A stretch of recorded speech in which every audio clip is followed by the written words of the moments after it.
Bismillahirrahmanirrahim.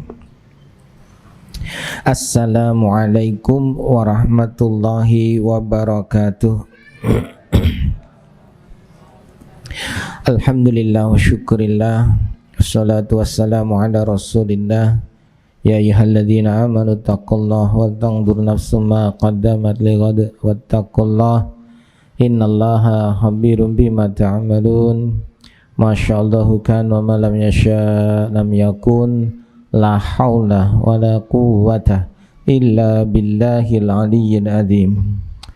Ibu bapak yang dimuliakan Allah, mari kita meraih pahala di sisi Allah, memohon ampunan Allah, membaca surat Al-Ikhlas 10 kali, berzikir 10 kali, dan bersolawat 3 kali.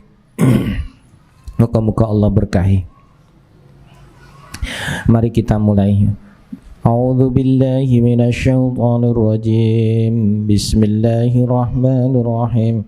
Qul huwallahu ahad, Allahus samad, lam yalid wa lam yulad wa lam yakul lahu kufuwan ahad.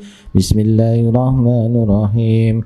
Qul huwallahu ahad, Allahus samad, lam yalid wa lam yulad wa lam yakul lahu kufuwan ahad. Bismillahirrahmanirrahim. Qul huwallahu ahad, Allahus samad, lam yalid wa lam yulad wa lam yakul lahu kufuwan ahad. Bismillahirrahmanirrahim. Qul huwallahu ahad, Allahus samad, lam yalid wa lam yulad wa lam yakul lahu kufuwan ahad. Bismillahirrahmanirrahim. Qul huwallahu ahad, Allahus samad, lam yalid wa lam yulad wa lam yakul lahu kufuwan ahad. Bismillahirrahmanirrahim. Qul huwallahu ahad, Allahus samad, lam yalid wa lam yulad wa lam yakul lahu kufuwan ahad. Bismillahirrahmanirrahim.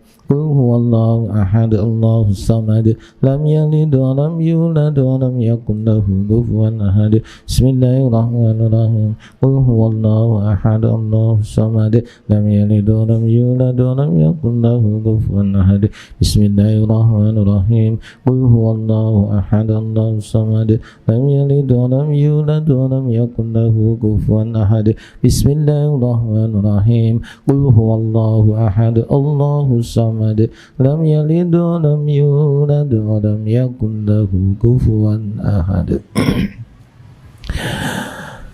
La ilaha illallah wahdahu la syarika lah, lahul mulku wa lahul hamdu wa huwa ala kulli syai'in qadir. La ilaha illallah wahdahu la syarika lah, lahul mulku wa lahul hamdu wa huwa ala kulli syai'in qadir. La ilaha illallah wahdahu la syarika lah, lahul mulku wa lahul hamdu wa huwa ala kulli syai'in qadir. La ilaha illallah wahdahu la syarika lah, lahul mulku wa lahul hamdu wa huwa ala kulli syai'in qadir. La ilaha illallah wahdahu la syarika lah, lahul mulku wa lahul hamdu wa huwa ala kulli syai'in qadir. La ilaha illallah wahdahu la syarika lah, lahul mulku wa lahul hamdu wa huwa ala kulli syai'in qadir. La ilaha illallah wahdahu la syarika lah, lahul mulku wa lahul hamdu wa huwa ala kulli syai'in qadir. La ilaha illallah wahdahu la syarika lah, lahul mulku wa lahul hamdu wa huwa ala kulli syai'in qadir. La ilaha illallah wahdahu la syarika lah, lahul mulku wa lahul hamdu wa huwa ala kulli syai'in qadir. La ilaha illallah wahdahu la syarika lah, lahul mulku wa lahul hamdu wa huwa ala kulli syai'in qadir. Allahumma sholli ala Sayyidina Muhammad wa ala ali Sayyidina Muhammad kama sallaita ala Sayyidina Ibrahim wa ala ali Sayyidina Ibrahim wa barik ala Sayyidina Muhammad wa ala ali Sayyidina Muhammad kama barakta ala Sayyidina Ibrahim wa ala ali Sayyidina Ibrahim fil alamin innaka Hamidum Majid. Allahumma sholli ala Sayyidina Muhammad wa ala ali Sayyidina Muhammad kama sallaita ala Sayyidina Ibrahim wa ala ali Sayyidina Ibrahim wa barik ala Sayyidina Muhammad wa ala ali Sayyidina Muhammad kama barakta ala Sayyidina Ibrahim wa ala ali Sayyidina Ibrahim fil alamin innaka Hamidum Majid. Allahumma salli ala Sayyidina Muhammad wa ala ali Sayyidina Muhammad kama sallaita ala Sayyidina Ibrahim wa ala ali Sayyidina Ibrahim wa barik ala Sayyidina Muhammad wa ala ali Sayyidina Muhammad kama barakta ala Sayyidina Ibrahim wa ala ali Sayyidina Ibrahim fil alamin innaka Hamidum Majid. Al-Fatihah. A'udzu billahi minasyaitonir rajim. Bismillahirrahmanirrahim. Alhamdulillahi rabbil alamin arrahmanir rahim maliki yaumiddin. Iyyaka na'budu wa iyyaka nasta'in ihdinas siratal mustaqim siratal ladzina an'amta 'alaihim ghairil maghdubi 'alaihim waladdallin. Amin ya rabbal alamin. Moga-moga Allah bangunkan istana-istana di surga untuk kita. Moga-moga Allah ampuni dosa-dosa kita. Moga-moga Allah beri kebaikan yang banyak kepada kita. Moga-moga Allah lipat gandakan pahala kita. Moga-moga selalu ditolong, dilindungi oleh Allah Subhanahu wa ta'ala. Amin, Allahumma amin. Jamaah yang dimuliakan oleh Allah, kita lanjutkan kajian kita, kajian akhir zaman. Kemarin sudah sampai mana ya?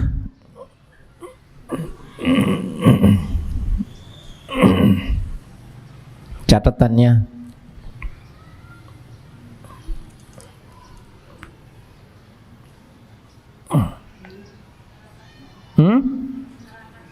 enggak toh? Oh iya. Oh iya. Oh, kemarin neraka. Oh, mosok. Saking banyaknya kajian lupa. Oh, kemarin terakhir neraka.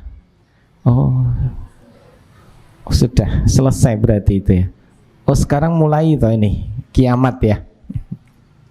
Bener. Kemarin terakhir neraka. Oh ya sudah. Bismillah, kita akan berbicara tentang kiamat. Kiamat semakin dekat. Jika ada pertanyaan, benarkah kiamat semakin dekat? Jawabannya iya apa tidak?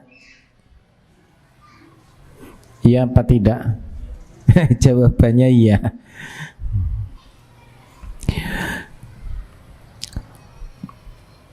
Rasulullah Muhammad SAW, Nabi terakhir yang diutus oleh Allah Ta'ala di antara sekian ratus ribu Nabi dan Rasul. Jadi Nabi dan Rasul itu ada lebih dari 120 ribu. Ada riwayat 127 ribu Nabi dan Rasul. Ada riwayat 120 ribu. Tidak banyak yang dikenal, karena yang kita hafal ya tidak lebih dari 30 Nabi dan Rasul. Yang dihafal anak-anak berapa? 25 ya. 25 aja itu tidak ada Nabi Sis, tidak ada Nabi Khidir, nggak ada Nabi yang namanya Uzair. Di dalam Al-Quran itu ada Uzair anak Allah, Isa anak Allah kan gitu. Uzair itu Nabi. Ada lagi Nabi Jirjis, pernah dengar enggak tahu ya? Namanya Nabi Jirjis, yang berulang kali mau dibunuh oleh orang Yahudi. Nabi pertama Adam alaihissalam, Nabi terakhir Muhammad sallallahu alaihi wasallam. Sejak Nabi Muhammad diutus menjadi Rasul dan Nabi terakhir, maka sejak saat itu kiamat sudah semakin dekat. Karena tidak ada lagi Nabi setelahnya. Jadi tanda kiamat semakin dekat, yang pertama diutusnya Nabi Muhammad sebagai Nabi dan Rasul terakhir. Allahumma sholli ala Muhammad. Dan yang paling tahu persis jelas iblis, karena iblis paling tahu hidupnya berakhir sampai hari kiamat. Kok ada nabi terakhir, berarti masa-masa dia hidup di dunia sudah semakin menipis. Hidup dia sudah semakin sedikit waktunya.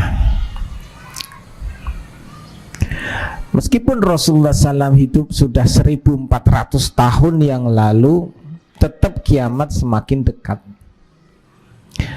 Kalau kita sekarang berada dengan Rasulullah jaraknya sudah 1400 lebih, berarti jarak kita dengan kiamat semakin dekat daripada jarak kita dengan Nabi Muhammad SAW.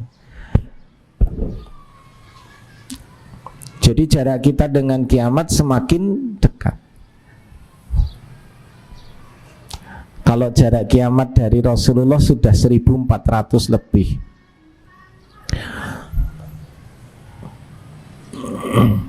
Terus pertanyaan, kapan terjadi kiamat kan gitu. Jibril alaihissalam pernah bertanya kepada Nabi kapan kiamat. Rasulullah tidak bisa menjawab. Yang bertanya dan yang ditanya sama-sama tidak tahu. Rasulullah hanya ditanya tanda-tandanya dan Rasulullah memberitahu. Sehingga banyak sekali tanda-tanda kiamat yang disampaikan Nabi kepada umatnya. Dan sangat penting untuk kita yang hidup di penghujung akhir zaman, karena kita yang akan menangi itu semua, kita yang akan mengalami itu semua. Semakin dekat dengan kiamat, semakin banyak tanda-tanda yang akan diungkap oleh Allah Ta'ala. Nah, yang menarik teman-teman, tanda-tanda kiamat itu tidak banyak disampaikan. Di sekolah-sekolah ya tidak disampaikan, di forum-forum pengajian ya tidak disampaikan. Kalaupun disampaikan itu hanya sebatas pengetahuan, tidak detil, sehingga banyak orang yang tidak mengetahuinya. Padahal kiamat sudah semakin dekat. Kita pernah bicara tentang kiamat ya, bahwa kiamat itu tidak akan terjadi kecuali tanda-tanda kiamat sudah bermunculan. Jadi kalau ada pertanyaan kapan kiamat terjadi, ya tidak ada yang tahu. Hanya saja Rasulullah sudah memberi tanda-tandanya. Kiamat besar atau kiamat kubro itu terjadi hari Jumat. Hari Jumat.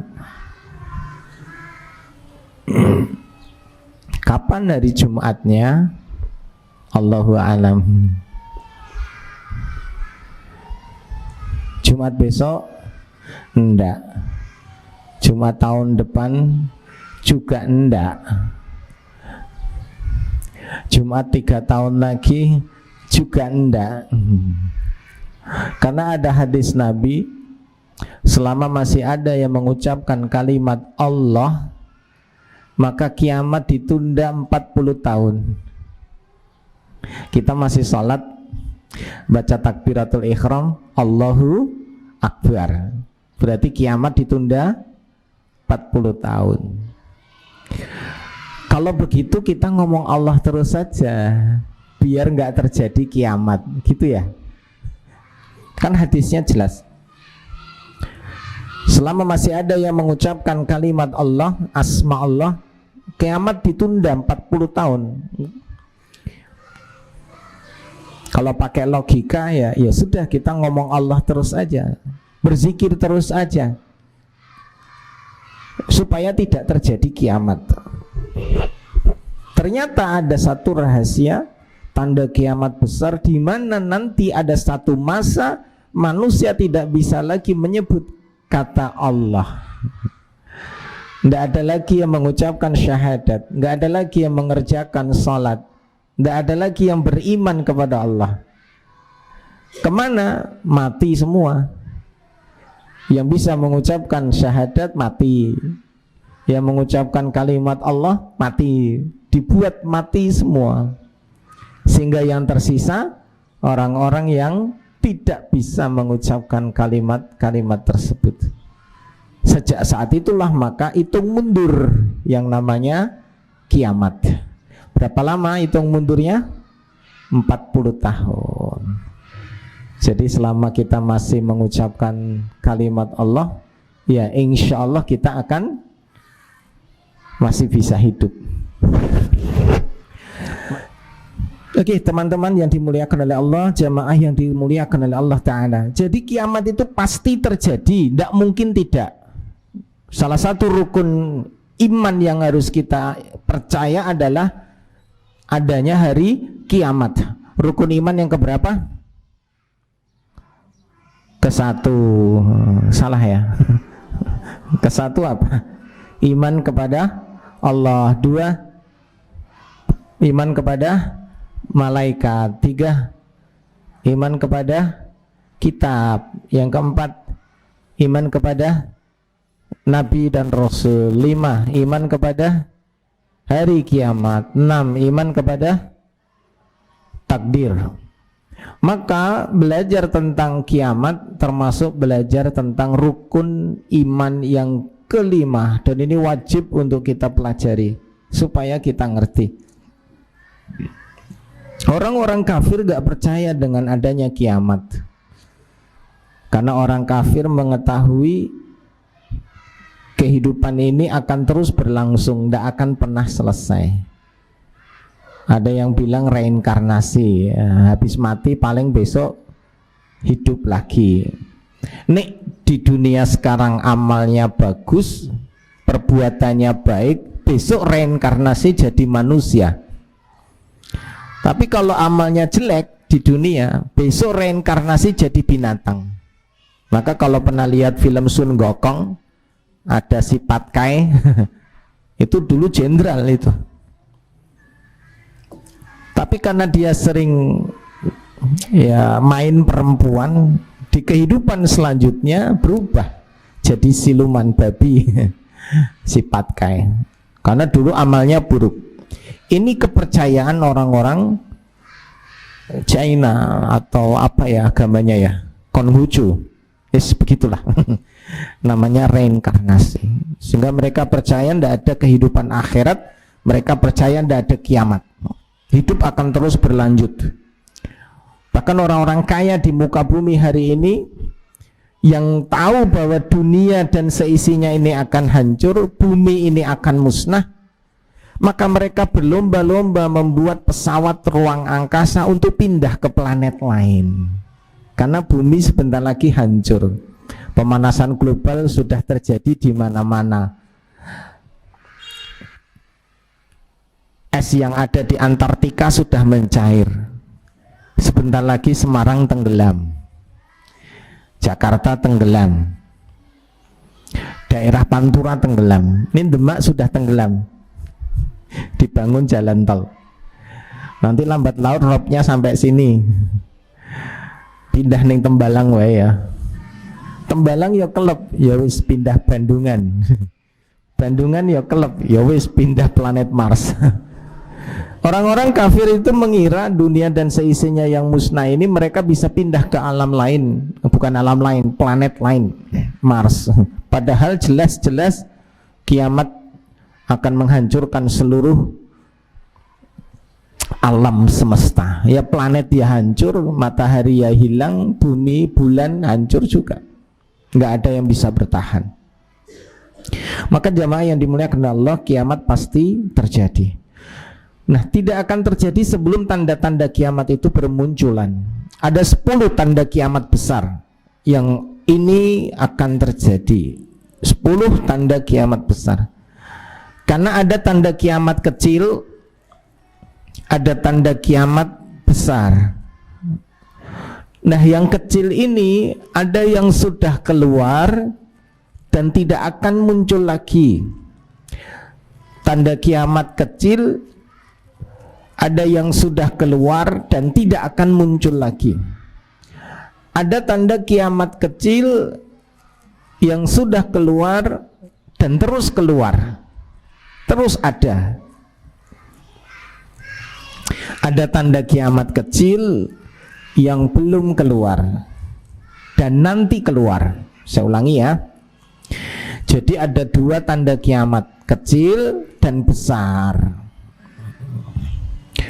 Tanda kiamat kecil ada yang sudah muncul dan tidak akan muncul lagi. Contoh, diutusnya Nabi Muhammad SAW itu tanda kiamat kecil dan tidak akan keluar lagi. Kan nggak mungkin Nabi ada lagi, sudah selesai. Contoh yang kedua, terbelahnya bulan. Bulan terbelah itu tanda kiamat, semakin dekat. Dan itu sekali saja munculnya dan tidak akan muncul lagi. Itu tanda kiamat yang sudah muncul gak akan muncul lagi.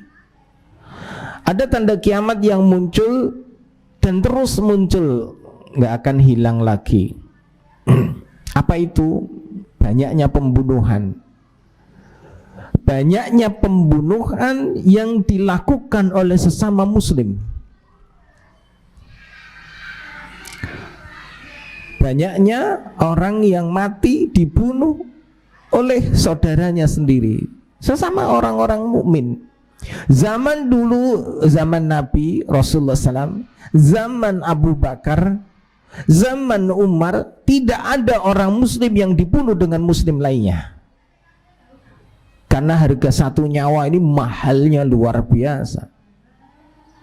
Tidak pernah terjadi pembunuhan di zaman Nabi, di zaman Abu Bakar, di zaman Umar. Tapi setelah Umar bin Khattab wafat, meninggal dunia, sejak saat itulah pembunuhan terjadi sampai akhir zaman.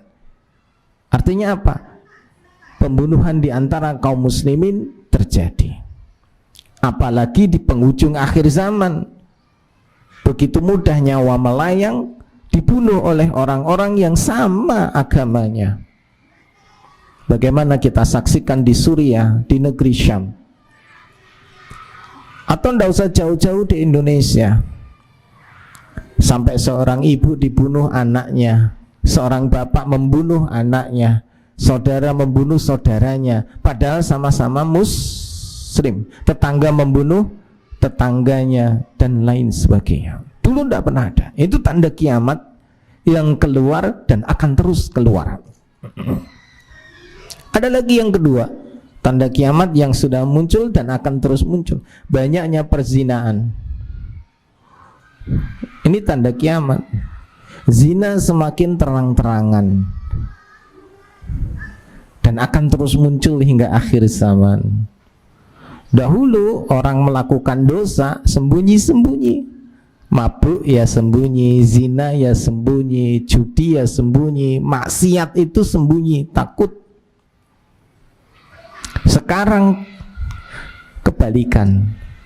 Orang yang berbuat dosa maksiat terang-terangan, orang yang beramal soleh malah sembunyi-sembunyi, takut. Ini yang terjadi, sudah muncul dan akan terus muncul. Dan tanda kiamat kecil ini akan terus bermunculan.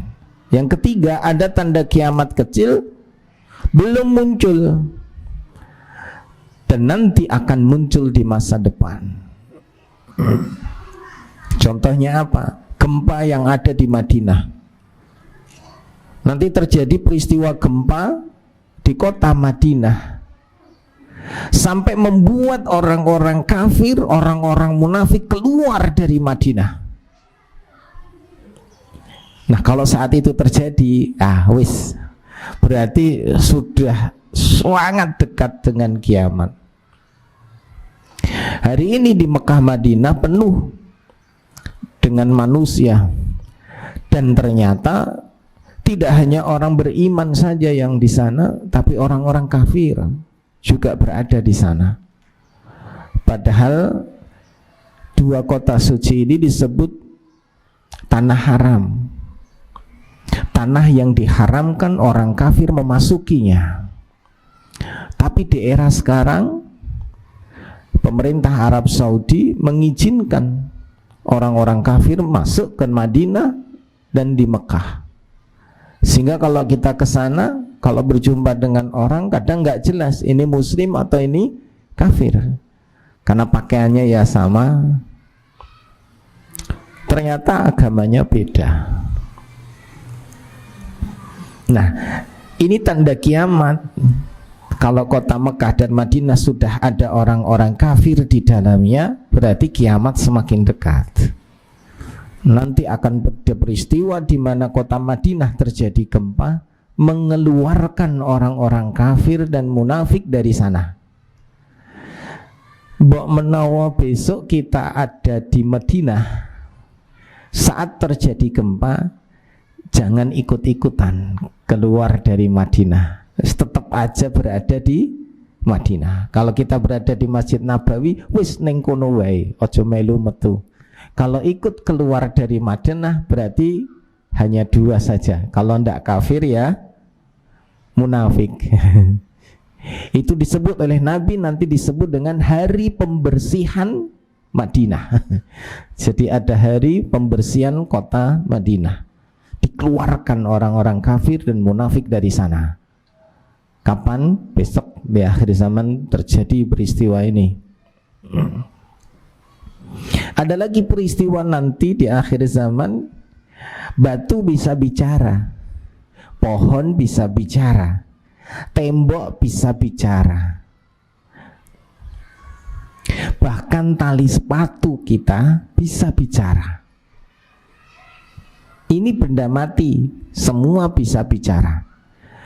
Bahkan binatang pun bisa bicara. Nanti ada peristiwa saat orang itu mau lewat di jalan, ternyata penuh dengan kambing. Jalannya ditutupi kambing-kambing. Nah, orang itu bertanya, "Ki sing ngangon sapa iki?" "Wangon nang ing dalan. Arep lewat ra iso." Dicari ndak ada orang. Ternyata ada yang jawab, "Aku yang menggembala mereka." Setelah dicek ternyata seekor serigala yang berada di kawanan kambing itu. Ternyata serigala inilah yang menggembala kambing-kambing itu. Di saat peristiwa itu nanti, binatang buas tidak akan memakan buruannya. Nanti ada peristiwa bayi mainan ular, bayi mainan dengan harimau, binatang buas. Jadi binatang buas gak makan buruannya, bahkan bisa bicara. Aneh ya. Nek umur kita panjang bisa menangi, moga-moga ndak. Karena berat peristiwa masa depan. Kalau kita ndak menangi bisa jadi anak cucu kita. Masalahnya anak cucu kita ini bisa jadi generasi rebahan. Generasi yang tidak siap dengan semua peristiwa itu. Nggak usah anak cucu lah, wong cah nom saiki iki wis bener-bener ndak ada persiapan menghadapi peristiwa akhir zaman. Nek awan senengane turu, nek bengi senengane melek. Sing dicekel HP dolanan game, nerak neng angkringan ono wifi gratis. Nerak neng burjo sing akeh kancane. Bar kuwi balik ngantuk turu klebus. Isuk sore awan turu, bengi melek. Ngono wae uripe. Umure tambah njaluk kawin ora siap. Dan ini yang terjadi. Belum lagi anak dan generasi selanjutnya. Aduh, tidak bisa membayangkan. Padahal peristiwa-peristiwa masa depan ini semakin sulit, luar biasa. Kalau tidak punya iman, tidak akan mampu, kita akan menghadapi itu semua. Ini tanda kiamat kecil. Ya, ada 3 kategori. Sudah pernah muncul, nggak muncul lagi, sudah muncul dan terus muncul. Ada yang belum muncul, masih banyak.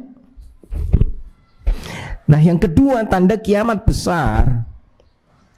Nah, kalau tanda kiamat besar ini ada 10.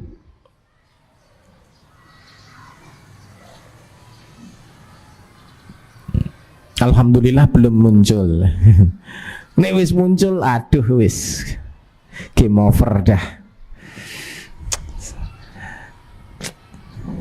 Kalau sudah muncul, aduh, rano sekolah meneh, rano sing dodolan online, duit wis ra payu. hidup kita susah. 10 tanda kiamat besar. Yang pertama dukhon, ad-dukhon. Urutkan dulu ya. Yang kedua keluarnya Dajjal.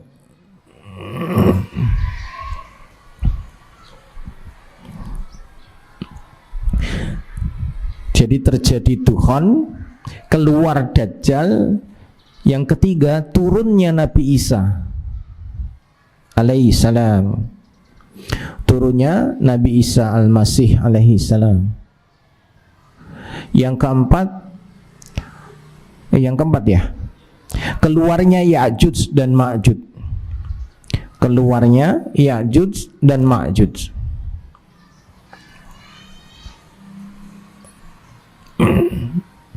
Kemudian yang kelima, terbit matahari dari barat. Terbit matahari dari barat.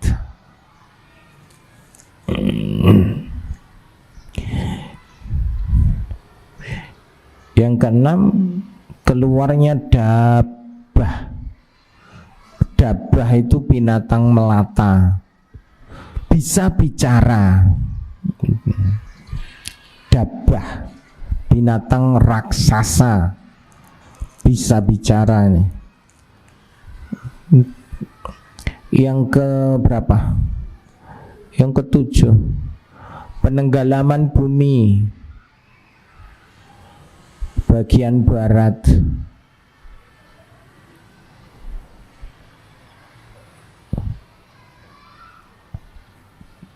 Kemudian penenggelaman bumi bagian timur.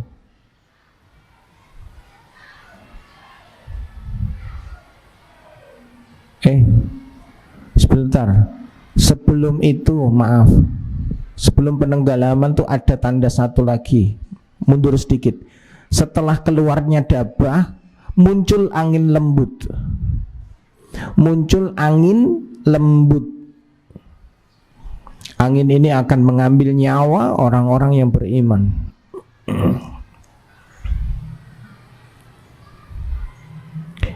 Setelah muncul angin lembut, baru penenggelaman daratan, penenggelaman bumi, barat, timur, tengah, semua tenggelam. Yang tersisa hanya kota negeri Yaman dan Syam.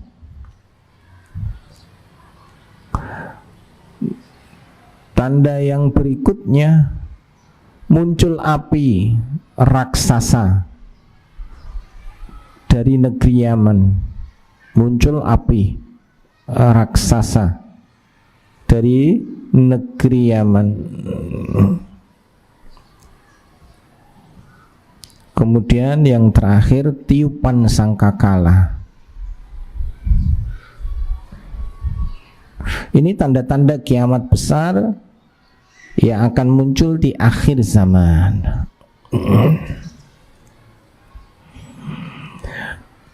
Dan kata Nabi SAW, tanda-tanda kiamat besar itu seperti manik-manik yang dironce. Manik-manik dironce itu kayak tasbih itu loh. Tasbih itu kan punya manik-maniknya. Nah, saat ujung simpulnya diputus, maka manik-manik itu akan berjatuhan. Nah, satu manik yang jatuh akan disusul manik-manik berikutnya. Pertanyaan saya, kalau satu jatuh, yang lain nyusul, semakin lama atau semakin cepat? Semakin cepat. Maka jika tanda kiamat pertama muncul, jarak dengan yang kedua agak jauh, kedua, ketiga agak dekat, ketiga, keempat lebih dekat, lebih dekat, lebih dekat. Bahkan yang menakjubkan nanti saat matahari terbit dari arah barat, maka besok paginya Dabbah ini keluar. Jadi semakin lama semakin cepat. Sehingga peristiwa demi peristiwa ini akan berlangsung sangat cepat. Nah, ini tentang tanda-tanda kiamat. Kalau sudah satu muncul akan diikuti dengan yang lain, disusul dengan yang lain. Dan manusia saat itu benar-benar akan mengalami kondisi yang tidak lagi sama. Ini tentang 10 tanda-tanda kiamat besar. Nah, ada tanda diantaranya yang menyelingi, yaitu antara Dukhon dengan Dajjal. Nanti ada tanda, yaitu munculnya Imam Mahdi. Imam Mahdi tidak termasuk tanda kiamat besar, digolongkan sebagai tanda kiamat kecil. Tapi tanda kiamat kecil dengan munculnya Imam Mahdi ini menjadi pertanda besar untuk tanda kiamat yang sangat besar. Karena tidak akan muncul Dajjal sebelum, tidak akan keluar Dajjal sebelum muncul Imam Mahdi. Nah, itu. Jadi kalau sekarang ditanya kira-kira Dajjal kapan ya keluar? Ya tunggu dulu, Imam Mahdi sudah ada belum? Kalau Imam Mahdi sudah muncul, maka jarak dia dengan Dajjal sudah sangat dekat. Nah, kalau Dajjal sudah keluar, maka jarak dia dengan Nabi Isa juga semakin dekat. Berarti sebentar lagi Nabi Isa turun. Tapi peristiwa demi peristiwa yang terjadi itu benar-benar membuat orang-orang di akhir zaman banyak yang sudah kehilangan keimanan. Saking beratnya peristiwa demi peristiwa. Yuk kita kupas ya. Atau ada yang mau nanya dulu? Saya minum.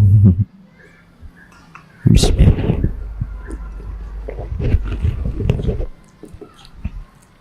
Monggo.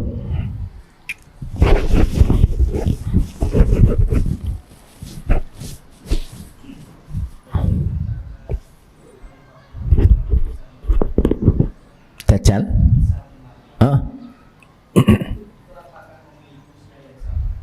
Imam Mahdi dengan Isa. Ulangi. Apakah usia Imam Mahdi dengan Nabi Isa sama saat itu nanti gitu? Oke, siap. Terus?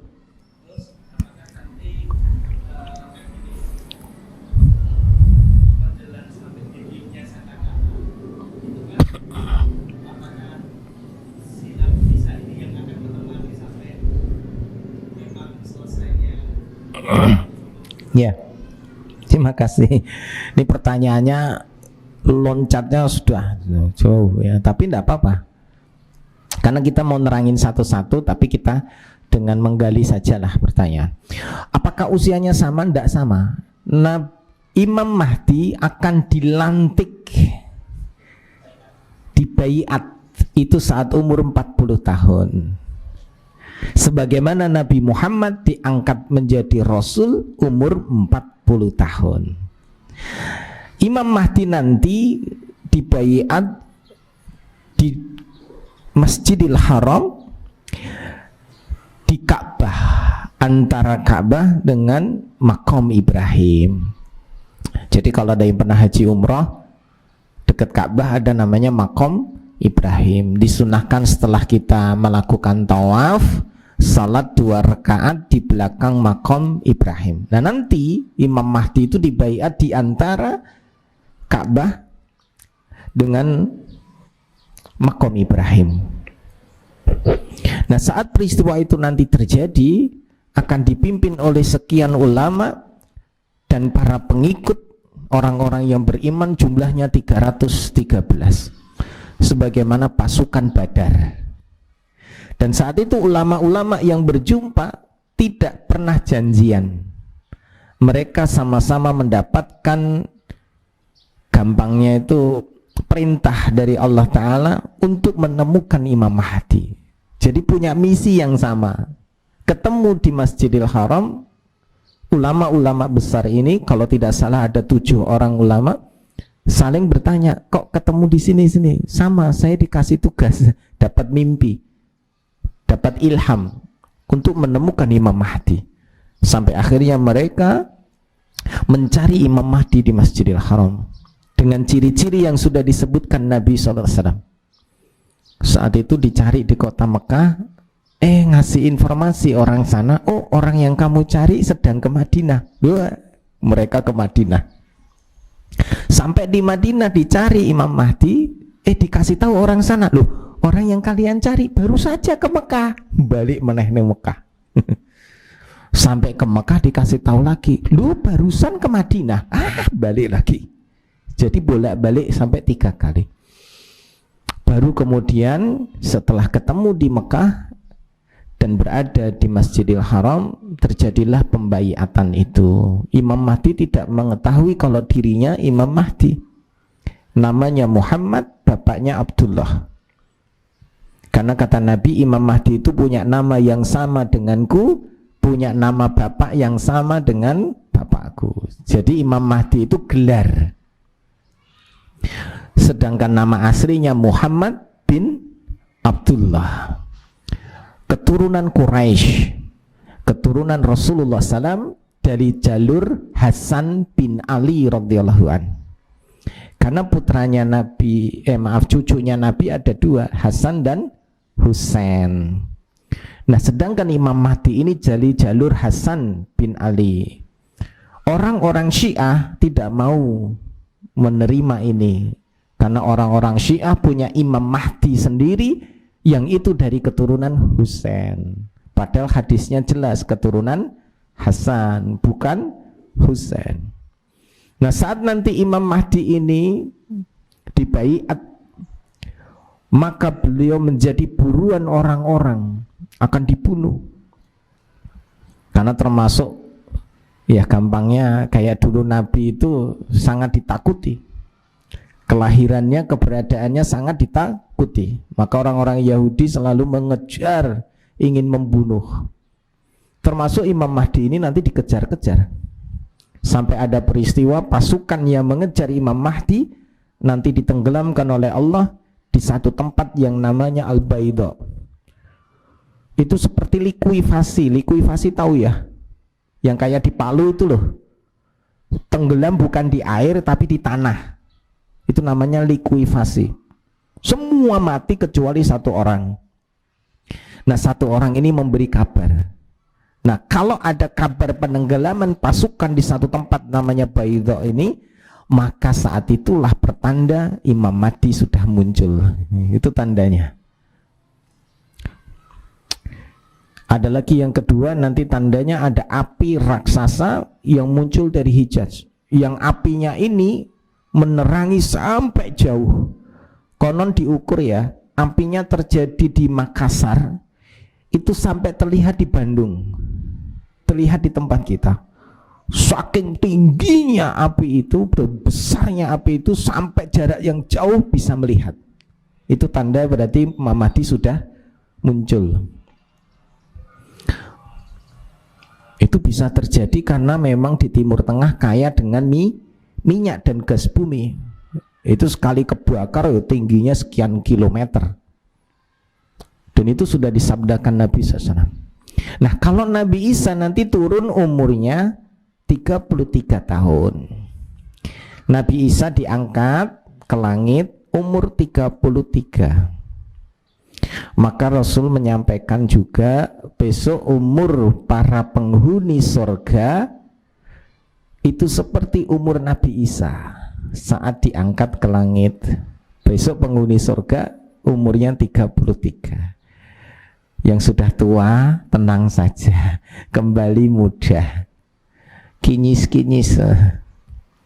Ibu-ibu umurnya 22 tahun. Wah, nom meneh. Sip. Jenengan piro, Mas? 32. Sebentar lagi kayak Nabi Isa. 33. Jadi umurnya berbeda. Lebih tua Imam Mahdi. Lah nanti Nabi Isa hidup sekitar 7-9 tahun saja. Ada riwayat hidup sampai umur 40 tahun. Berarti ya sekitar 7-9 tahun. Nabi Isa nanti menikah, punya anak, kemudian nanti meninggal dan dimakamkan di sebelah Rasulullah SAW. Nabi Isa ya akan mati juga wong manusia. Sekarang belum mati. Sebagaimana Dajjal juga belum mati. Nanti Dajjal juga mati, Nabi Isa juga wafat. Ini umurnya ya. Meskipun Nabi Isa ini umurnya 33 tahun, sebetulnya umurnya sudah 2022 tahun. Wong sekarang kita tinggal di tahun 2022. Kalender Masehi itu dimulai dari kelahiran Nabi Isa. Kalau kalender Hijriah dimulai dari perjalanan hijrah Rasulullah dari Mekah ke Madinah, gitu ya. Nah, Imam Mahdi nanti juga meninggal, wafat. Nabi Isa juga meninggal, wafat juga. Tidak ada riwayat Imam Mahdi meninggalnya disebabkan apa, di mana tidak ada. Yang ada riwayat meninggalnya Nabi Isa alaihissalam. Hanya saja nanti setelah Dajjal mati, Nabi Isa dan Imam Mahdi akan memimpin umat manusia di dunia, terutama umat Islam. Punya tugas mengislamkan orang-orang Nasrani. Jadi orang-orang Nasrani nanti berbondong-bondong masuk Islam. Habis itu mematahkan salib-salib, membunuh babi, dan kemudian saat itu membagikan banyak harta kepada kaum muslimin. Cuman masalahnya saat itu nanti kondisi kaum muslimin dan manusia di muka bumi sudah sedikit, karena sudah banyak yang mati disebabkan karena duhon, disebabkan karena kedatangan Dajjal, disebabkan perang akhir zaman yang disebut Al-Mahamah Kubro. Ini nanti banyak yang mati. Bahkan perbandingan antara wanita dan pria, laki-laki dan perempuan 1:50. 50 wanita diwakili oleh 1 laki-laki. Bahkan ada satu kisah nanti 50 wanita diwakili 1 anak laki-laki, anak remaja laki-laki. Kenapa? Yang dewasa udah pada mati. Besok di akhir zaman laki-laki banyak yang mati. Berarti kita ini aset. Nek cek urip di eman-eman. Engko balik ngomong, Mas esuk kowe mati sik lho Mas. Wah ndongake elek iki. Ini peristiwa akhir zaman. Sahabat bertanya, ya Rasulullah, kenapa laki-laki saat itu pada mati? Karena terjadinya banyak peperangan akhir zaman. Ada perang melawan koalisi, di mana nanti Imam Mahdi dan kaum muslimin berperang melawan Persia dan ditaklukkan. Kemudian berperang melawan Romawi dan ditaklukkan. Jadi misi Imam Mahdi saat setelah dibaiat itu ada 3. Yang pertama menyatukan Jazirah Arab. Kan sekarang terpecah-pecah. Ada Bahrain, ada Kuwait, ada Arab Saudi, Uni Emirat Arab, bahkan yang besok tuan rumah Piala Dunia Qatar. Jadi Jazirah Arab itu dulu satu dengan kepemimpinan khalifah dari mulai Abu Bakar dan seterusnya.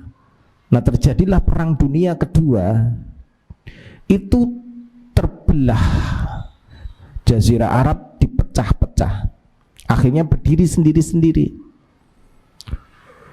dengan kekayaan alam yang Allah berikan begitu besar, luar biasa, sehingga negara-negara Arab yang kecil-kecil ini memiliki kekayaan yang luar biasa.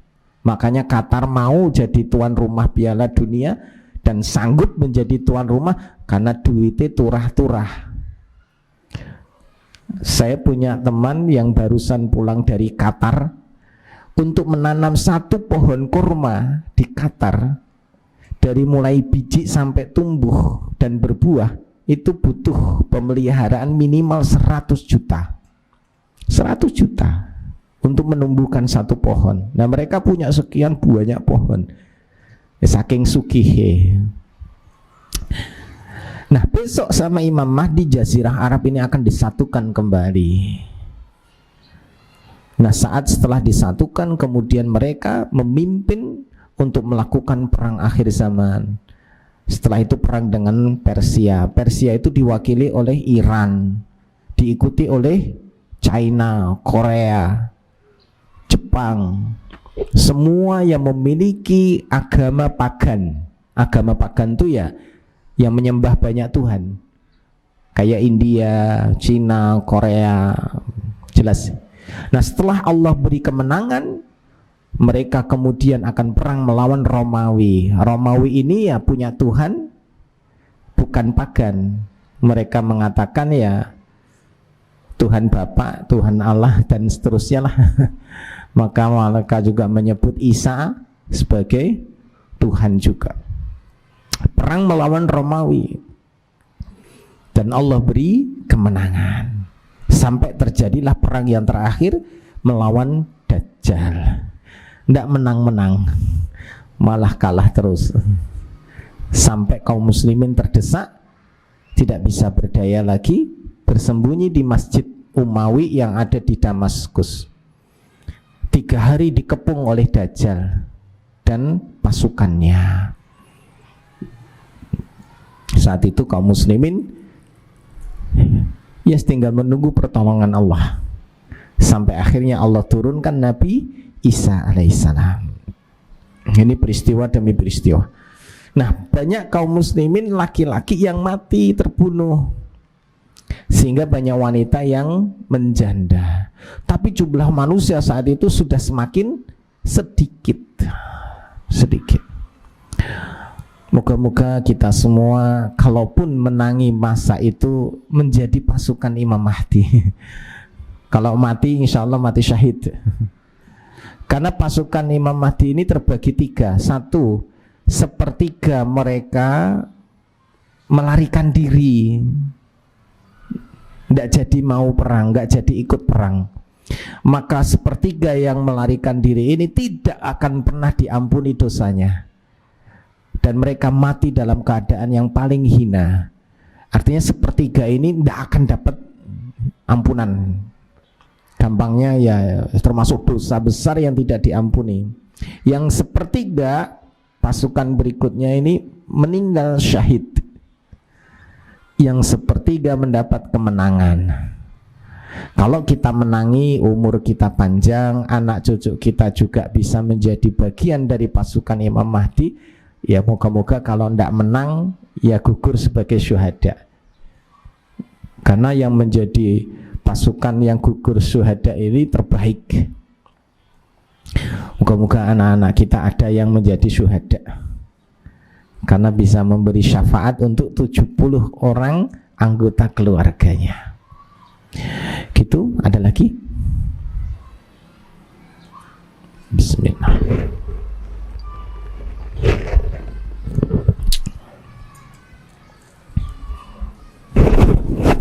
Gimana?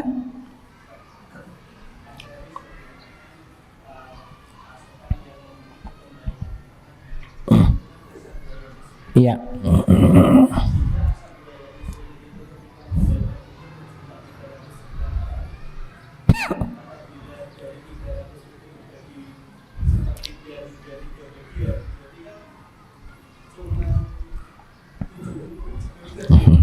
Bukan, itu yang membaiat.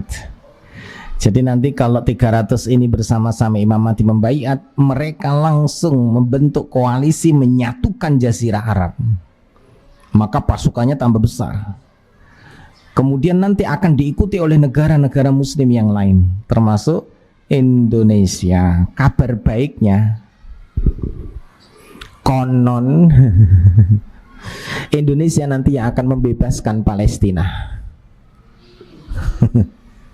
Dan ini sudah disampaikan oleh para ulama-ulama di Palestina. Bahkan ada 5 orang yang tinggal di Palestina mimpi bersamaan, padahal mereka nggak saling kenal, tinggal di tempat yang berbeda, dalam satu waktu yang sama memiliki mimpi yang sama. Mimpi yang sama itu adalah bahwa nanti yang akan membebaskan Palestina adalah Indonesia. Ini menakjubkan. Makanya negara-negara besar yang notabene orang-orang kafir ini tidak rela jika Indonesia ini bangkit. Duh piye carane, pokoknya ojo nganti Indonesia ini bangkit. Bangkit itu artinya apa? Mandiri, kuat. Akhirnya dibikin masalah terus, dibikin cekcok terus. Pemilihan presiden ini paling potensial kanggo memecah belah. Akhirnya akur, tukaran we. Urusan samburung rampung, Lesti Kejora. Lesti Kejora urung ngampung, saiki Nikita Mirzani. Nikita nek ora kuwi tentang sinetron Ikatan Cinta ratingnya mudhun saiki 3. Jan. Aduh, rakyat Indonesia ini akhirnya tidak sibuk memikirkan tentang masa depannya, sibuk memikirkan ya gosip-gosip yang ada di luar, yang nggak ada urusannya dengan dapur mereka. Wong Sambo dihukum umur seumur hidup, Niki Samizani dihukum 12 tahun, Lesti Kejora apian meneh karo bojone, yo karep-karepe wong dhewe ora bakal nambah duwite, malah tambah stres hatine. Dan ini kenyataan. Apalagi durung urusan politik. Pemilu 2024 wis ribut cakar-cakaran. Betul ya? Dan tahu nggak siapa yang menyebabkan ini semua? Yaitu yang tidak terlihat di belakang layar. Dan orang-orang menyebut oligarki. Orang yang punya duit yang menguasai sebuah negara. Kalau di dunia ada yang dikenal dengan namanya keluarga besar Rothschild. Dialah yang menguasai dunia hari ini, bukan PBB. Orang yang paling kaya di dunia dengan kekuasaan yang tidak terbatas itu keluarga Rothschild. Mereka punya ciri khas apa? Semua perbankan di dunia dikuasai mereka, termasuk Bank Indonesia. Bank Indonesia itu bukan milik pemerintah Indonesia, itu milik swasta, milik mereka, tapi punya kekuasaan penuh. Ya kalau bicara itu panjang ya. Intinya Indonesia sedang tidak baik-baik saja. Tapi hebatnya, moga-moga ramalan itu benar, Indonesia akan membebaskan Palestina. Dan kenyataannya meskipun diobok-obok loh, wong Islam Indonesia ki yo tetap hebat toh. Dibenturkan sana sini yo cek tetap akur, yo iso memaafkan, yo balik meneh. Wong wis pegatan lo balik meneh. Tukaran lo iso balik meneh. Jadi orang kafir di luar Indonesia itu sampai gedek-gedek. Indonesia ki wis dipecah-pecah, negara wis sekian banyak pulau, kan gampang janjane di adu domba. Yo rai. Allah benar-benar memberkahi. Alhamdulillah. Karena tujuan mereka apa? Membuat Indonesia ini tidak bangkit dari tidurnya. Loh, sampai negara kita dirampok ya tenang wae yo. Freeport dirampok, monggo. Arep jiku ora apa-apa kok. Sampai sak gunung entek, sampai dikeruk tekan ngisor, monggo dikeki. Kelapa sawit yang ada di Sumatera, Kalimantan begitu banyak, punya siapa? Mereka. Monggo. Batu bara dikeruk, dijikuk, monggo. Indonesia ki apian wonge. Masalahnya goblok-goblok. Aduh ya Allah. Ya kan tadi sibuk dengan urusan remeh-temeh, sampai nggak sadar kekayaannya dirampok habis-habisan. Luar biasa. Maka ini nanti tahun depan kan tahun kegelapan nih, resesi dunia, disebut dengan tahun gelap. Sudah dimulai kemarin, cuman dewe ora kroso ya, karena dampaknya ndak langsung. Jadi ya wis kroso, mau BBM wis naik, mendoan ya larang. Saikin makan satu bungkus ya munda. Kok munda to Bu? Tempene ya munda. Sing dodol tempe Bu, tempene kok munda, kedelene munda. Kedelene kok munda, impor. Semuter. Nah, tahun kegelapan itu terjadi tahun depan, resesi dunia. Yang hari ini kalau jenengan semua baca berita sudah mengerikan, sudah terjadi. Dampak besarnya besok 2023. Barusan di Indonesia saja di PHK besar-besaran pabrik konveksi pembuatan baju ekspor, yang ekspornya ini ke Amerika dan Eropa. PHK besar-besaran. Kenapa ini terjadi di Bogor, di Jawa Barat? Karena Amerika dan Eropa tidak lagi memesan produk mereka. Lah mau mesen piye wong ora duwe duit. Mereka sedang krisis. Karena ndak ada pesanan, karyawan nganggur. Sing biasanya jahit ya mandek, sing biasanya nyablon ya mandek. Intinya berhenti. Nah kalau berhenti kan tetap kudu mangan. Perusahaan ndak mampu bayar, apalagi UMK Kota Bogor 4.200.000, sekian ribu yang harus dikasih bayaran. Orang no order, pengusaha nggak kayak duit, lantek atau suwe-suwe. Akhirnya apa? PHK. Dan ini sudah terjadi karena krisis yang diakibatkan COVID-19 ini mengakibatkan efek domino krisis ekonomi di seluruh dunia, ditambah meneh perang Ukraina karo Rusia. Dan memang sengaja ndak akan selesai, mau memang dipelihara kok. Wong jane nek selesai yo gampang tong Rusia ki gajah kok. Ukraina ki semut kok, widya iso mati to ya. Ning sayange semut yo iso ngalahke gajah karena semutnya akeh. Lah di belakang Ukraina Amerika, Eropa, NATO, yo rak rampung-rampung. Wong Ukraina ki sekali dia mengeluarkan senjata dedet entek, amunisi ku entek. Rusia juga akeh. Dan entek piye? Dipasok lagi. Siapa yang masuk? Amerika. Akhirnya perang meneh. Entek neh bos, kirim meneh. Gitu terus. Yo rak rampung. Akibat dari perang ini akhirnya menjadi krisis global. Pasokan energi berkurang, pasokan makanan berkurang, pasokan ekonomi yang dibutuhkan manusia berkurang. Tahun besok banyak negara yang bangkrut. Indonesia moga-moga ndak ikut-ikut bangkrut. Kalaupun ya paling sedikit. Karena Indonesia ini orang ana apa-apa ya iso mangan. Godong ya dipangan. Tapi Amerika, Eropa, gedung tok ora duwe panganan wis repot. Negara mereka tuh kecil loh. Jumlah negaranya ya sedikit. Indonesia ini gedenya luar biasa. Perang Ukraina ini menjadikan dua negara raksasa di belakangnya luar biasa besarnya menjadi perang akhir zaman. Di belakang Rusia itu ada Cina yang sekarang menguasai dunia.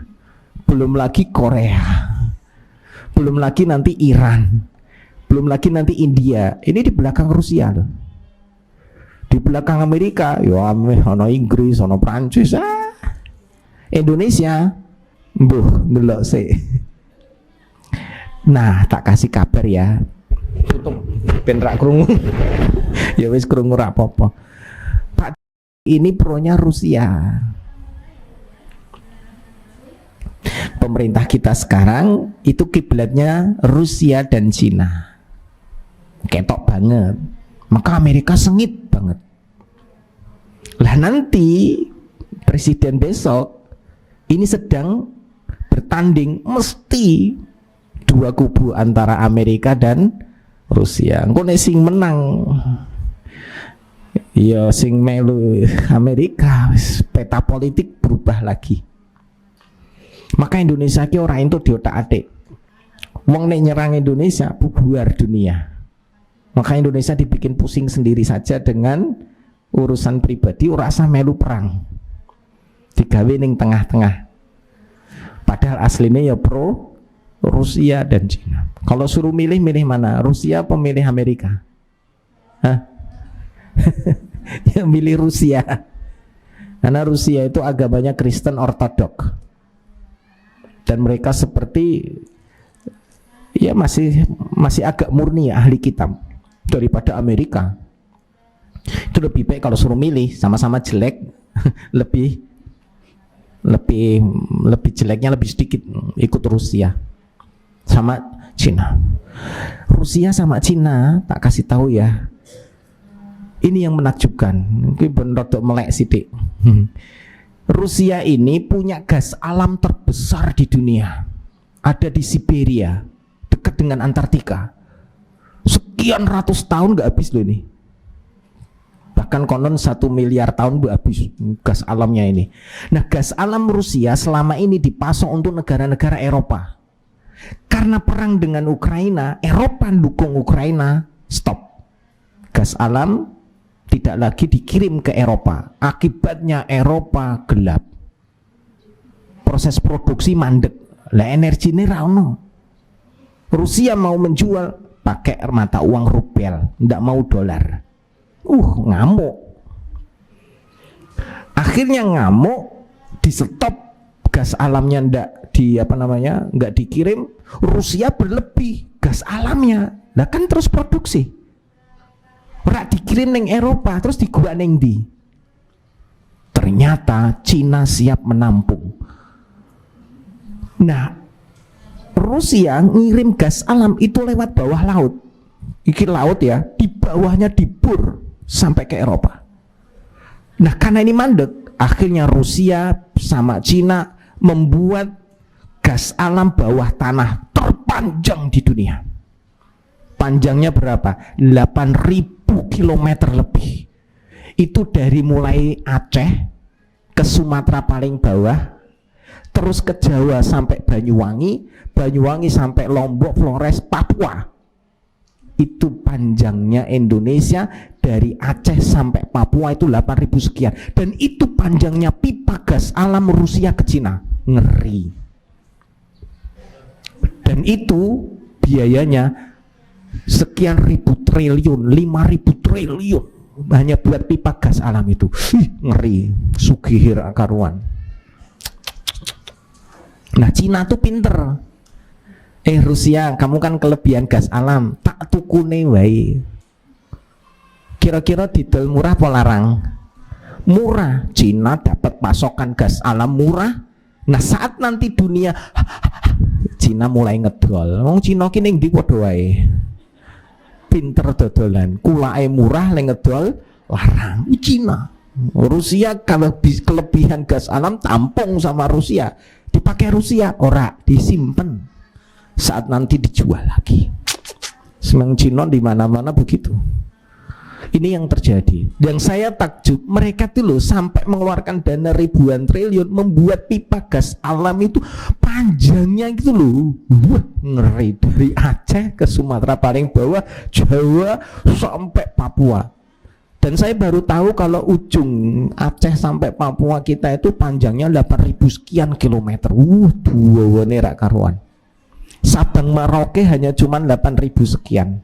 Lebih panjang kalau lewat darat gitu loh. Luar biasa. Ini Rusia. Janjane sugih luar biasa, gede luar biasa. Nah, perang akhir zaman besok Imam Mahdi akan bersama dengan Rusia memerangi Amerika dan seterusnya. Wah, itu nanti deh perang akhir zaman. Nah, penyebab dukhon, peristiwa yang pertama nanti, tanda kiamat yang pertama itu dukhon, itu disebabkan dua. Bukan dua, maksudnya bisa jadi dua. Kalau nggak satu ya dua, kalau nggak dua ya satu lah. Yang pertama itu nanti hantaman benda langit. Karena hadisnya Nabi, dukhon itu disebabkan karena hantaman benda langit yang menyebabkan dukhon. Dukhon itu asap panas, kabut yang sangat panas menyelimuti bumi sampai bumi ini gelap. Nah, contoh benda langit itu asteroid, komet, planet, pokoknya ngantem bumi duer. Konon katanya sebagaimana dulu musnahnya dinosaurus karena hantaman asteroid, menghantam bumi duer, langsung membakar semua yang ada di atasnya, musnah semua kehidupan saat itu, dinosaurus dan lain-lain. Teorinya begitu. Nah, benda langit yang kedua, kalau bukan itu dari angkasa, yaitu bom nuklir. Kan juga dari langit, karena nuklir itu dinaikkan dulu ke atas dengan hulu ledak yang luar biasa, dengan teknologi roket. Habis itu kan jatuh ke bawah. Dari mana berarti? Juga sama dari langit. Dan efeknya juga sangat mengerikan. Kalau nuklir itu dijatuhkan, wis, dunia nggak sama lagi. Negara Islam yang memiliki nuklir paling banyak itu Pakistan. Maka Pakistan itu ditakuti Amerika. Pokoknya kalau ingin menjadi negara terkuat dan ditakuti, milikilah nuklir. Dan Indonesia tidak boleh punya. Bahkan untuk membuat pembangkit listrik tenaga nuklir pun aja dialang-alangi. Karena wedi nih Indonesia dua nuklir, wah ngeri. Tapi Indonesia rasa nuklir harus nganggo sakti wong Indonesia ki. Tenan, konon katanya dukun sakti di dunia iki ya saka Indonesia. Oh, aneh. Bambu runcing wae iso meden-medeni wong Belanda. Bambu runcing loh. Mereka lebih takut bambu runcing daripada senjata. Kenapa? Senjata tembak dek mati. Lah iki bambu runcing tek judet-judet sisan. Rak mati-mati. Matinya tersiksa. Makanya sama bambu runcing takut mereka. Itu sejarah ya. Dan benar-benar. Dan orang yang memegang bambu runcing itu semangat, kenapa? Karena yang megang itu santri. Dan kalau mereka berperang, meskipun dengan bambu runcing, itu semangat dan senang. Kenapa? Nek mati syahid. Enak. Coba kalau ada orang perang, musuh iki seneng mati, kira-kira piye? Wedi ra? Loh, perang ki ora pingin menang, ora pingin urip, malah pinginnya mati. Lah kan kalau ngadepi pasukan berani mati kan wedi tuh ya. Lah aku ora bakal menang tuh ngene iki. Malah dekne galu jolek mati kok. Itu kenapa perang salib tidak pernah menang. Karena orang Islam itu kalau perang fisik mereka tuh seneng mati masalahnya. Bahkan nggak pernah takut tuh ya. Sing duwedeni apa wong pingine mati, nek ra mati malah sedih. Ya Allah, aku rung mati malah lara kabeh. Lah iya, kalau mati udah selesai, langsung masuk surga. Ruhnya langsung di surga. Tidak lagi di alam barzah, beda. Makanya kalau perang fisik, wah menangan Indonesia. Makanya sekarang jangan dibuat perang fisik, perangnya perang budaya, perang pemikiran. Nah ini tahun depan itu gelap. Meskipun gelap, jangan pernah kita bersandar kepada makhluk. Kita punya Allah yang maha kaya. Kalau kita beriman dan beramal soleh, tetap ditolong Allah. Allah akan menolong kita, Allah akan menguatkan kita, Allah mencukupi kita. Pas butuh, pas ono, wes. Maka nggak usah khawatir. Di weden-weden ini besok akan terjadi krisis. Tenang saja, kita punya Allah yang maha kaya.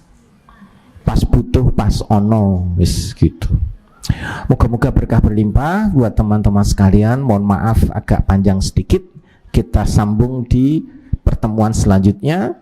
Masih sama, kita besok akan merinci satu persatu peristiwa tanda-tanda kiamat yang akan terjadi.